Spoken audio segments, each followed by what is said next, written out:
Será que quando Jesus morreu na cruz do Calvário para nos salvar, naquele período entre a morte até a sua ressurreição, aquele período de 3 dias, será que ele desceu ao inferno? Será que é isso que 1 Pedro capítulo 3 e versículo 18 realmente quer dizer? Jesus teria descido ao inferno durante aquele período para pregar aos espíritos em prisão? É isso que nós vamos ver hoje. Vem comigo, vamos juntos por dentro do texto.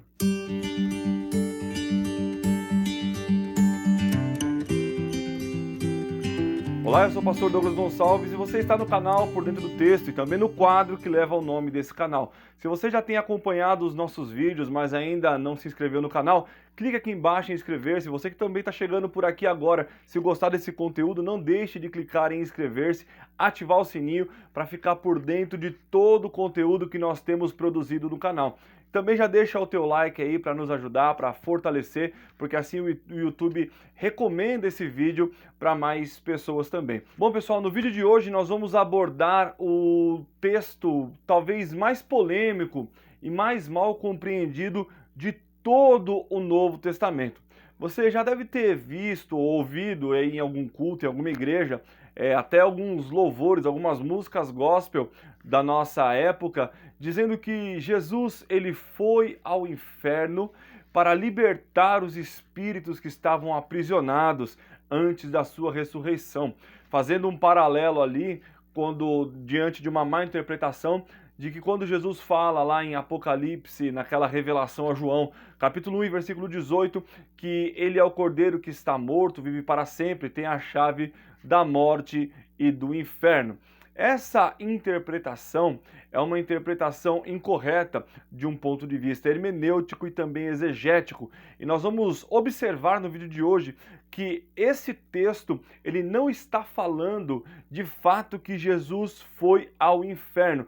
Vamos ler o texto. Porque também Cristo padeceu uma vez pelos nossos pecados, o justo pelos injustos, para levar-nos a Deus, mortificado, na verdade, na carne, mas vivificado pelo Espírito, no qual também foi e pregou aos espíritos em prisão, os quais, noutro tempo, foram rebeldes, quando a longanimidade de Deus esperava nos dias de Noé, enquanto se preparava a arca, na qual poucas, isto é, 8 almas, se salvaram pela água. Primeiro ponto que nós precisamos observar, que o versículo de número 18, ele encerra dizendo que Jesus está vivificado pelo Espírito.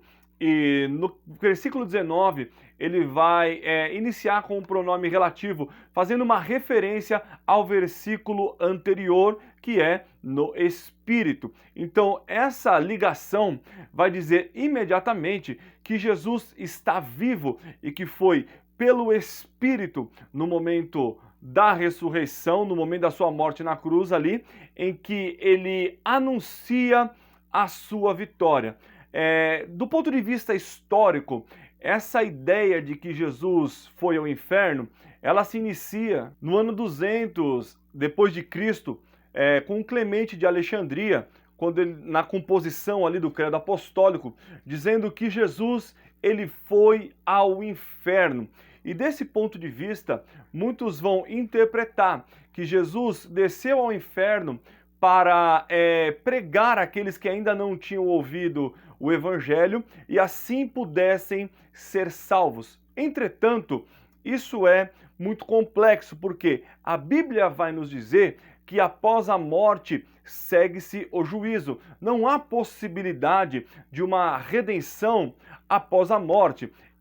Esse ponto do credo apostólico, ele vai dar origem a uma doutrina errônea, que é a doutrina do purgatório, né? Dando a entender que existe uma segunda possibilidade de salvação após a morte, o que isso, biblicamente, teologicamente, está incorreto. O texto não está falando disso e não existe nenhum texto na Escritura Sagrada que possa amparar esse tipo de entendimento e esse tipo de doutrina.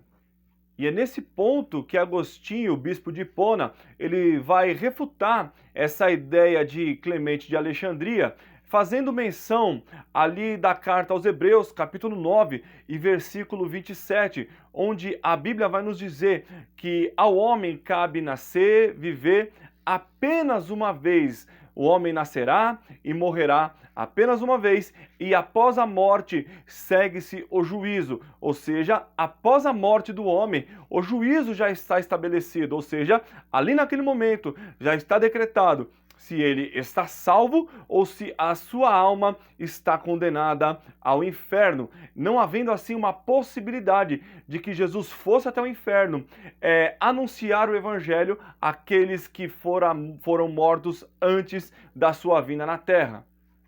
E também pela citação que o texto faz, né, dos tempos de Noé, da rebelião ali do povo, supostamente do povo, né, nós já vamos entrar nessa questão também mais à frente. E neste momento, Agostinho de Hipona, contrapondo Clemente de Alexandria, vai afirmar que, na verdade, Noé estava proclamando o evangelho, sendo ali um antítipo, né, do evangelho que viria a ser pregado através de Cristo, fazendo uma alusão à arca como um modelo de salvação, tendo em vista que apenas 8 pessoas ali foram salvas pela arca. Então, para sincretizar ali a visão de Agostinho de Hipona, Noé estava anunciando através da arca, através da construção da arca, o perdão de Deus àqueles que se arrependerem. E Noé, essa ideia de Agostinho foi a ideia que predominou por muitos séculos na igreja, dizendo que Noé seria um tipo de Cristo anunciando arrependimento, que esses espíritos, né, supostamente ali humanos, teriam rejeitado e que agora estavam em prisão no Hades, ou seja, no inferno. Já a posição evangélica protestante contemporânea, ela vai diferir dessas duas posições.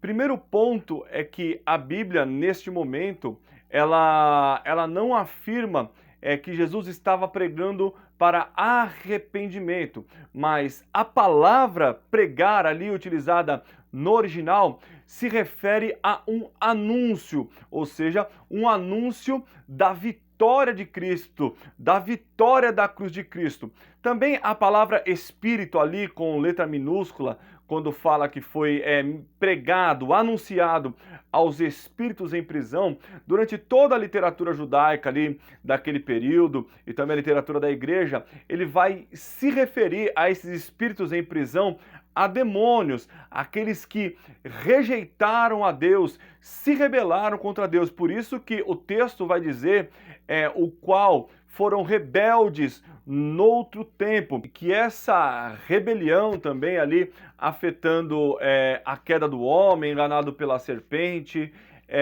e durante todo o período da construção da arca, em que Deus deu a oportunidade ao homem de se arrepender dos seus pecados, mas o foco do anúncio da derrota dos poderes das trevas é feito aos anjos que estavam aprisionados, a estes espíritos em prisão, e não aqueles que morreram antes do dilúvio, porque o próprio texto vai dizer, conforme eu já citei em Hebreus 9:27, que não há possibilidade de salvação após a morte. O outro texto que vai enfatizar o anúncio da vitória de Cristo durante a sua morte e ressurreição é Colossenses capítulo 2 e versículo 15, onde a Bíblia vai nos dizer que ele venceu, ele expôs ao desprezo todo o principado, toda a potestade, ele expôs publicamente ao desprezo, triunfando sobre eles na cruz do Calvário.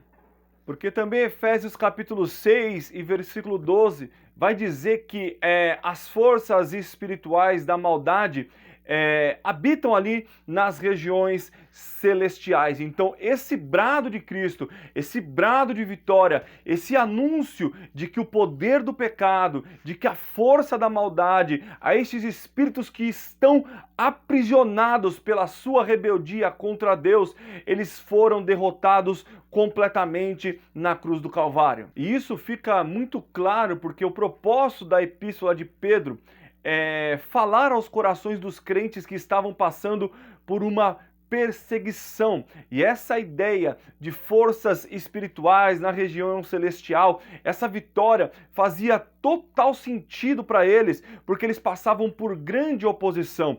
A perícope desse texto, ela vai dizer sobre a condenação dos poderes que perseguem a igreja. E é por isso que o texto está falando sobre a vitória de Jesus, sobre esses poderes que perseguem a igreja, e não há uma possibilidade de salvação. Jesus não desceu ao inferno para salvar aquele que já estava condenado, mas ele anunciou a sua vitória a todos os poderes celestiais, a todos os espíritos que estavam aprisionados, anunciando que o Filho de Deus é vitorioso, morreu e ressuscitou. Outro ponto é que não seria possível Jesus ter descido ao inferno, porque no Evangelho segundo escreveu Lucas, a Bíblia nos relata ali de forma muito clara, quando Jesus ele morre na cruz do Calvário, antes dele morrer, ele diz: Pai, nas tuas mãos